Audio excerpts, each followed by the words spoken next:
Seng Samla Lumshyiap pelun hakakat santri urisau kala Pynlong daka Jinghikai ban pensyai pat ba Halor ki kendon kaan nak benta ki khun Samla ka Shillong.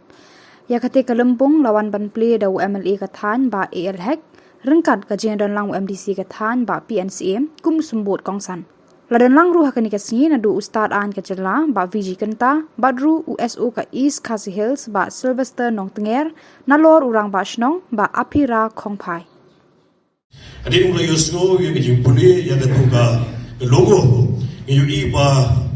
ki Samla kejungi hak kejung kejungi dalam very innovative, dalam very creative, hajung baru dalam kejung kejim kitli barang responsibility. Kene kejim pedi ba kejim long Samla kejung pi lekin mau kentian kejauh jauh susah, ukena ulung kupa jauh ramba. Hamni pelai pedi sisa kejim long ramba kejung pi. Tiada naru kejim tubuh kebat jeliu kejung pi baru pidon. Hakajiim ke jompi ke bafi patai lingba jompi ni ki logo dan ki mau benar ki rong ki rup hadu ki benda mafer you even don ke jim kit clear yang ke jom ke jim but bidon ke jim clear yang ke jom dalawe kini kalau ngapa pedit nak sisa si pun ba yang kum ki ramba you bagi Samla ke jongi ki don ke jim kit clear de benda si ke don ke program ong pat ai yang legal awareness shwa bagi boy si legal awareness idon kam chagoi ke legal ke bidon kam ba ke jim jongi the self legal kemudian kam hadu kata-kata yang i barok kata mi fi kon Samla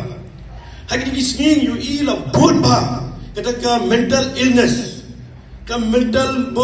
balong kim penjab ha hagi ye gasam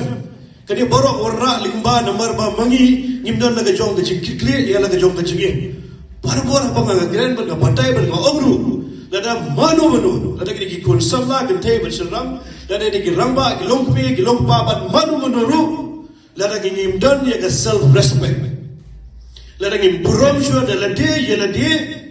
lano nuru lada dan ke legal awareness kanu nuru lada dan ke constitution juga di India lada dan ke lobok dan kanu nuru lada ningkong ya lada kini imdan nindang shua menle ya ke legal lajong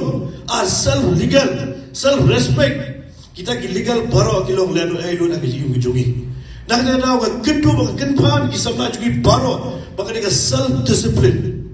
ka foundations jong ka jingi jungi way brio bagi don em yang ka self respect bagi ka self discipline ka jingi jungi ka man na kasi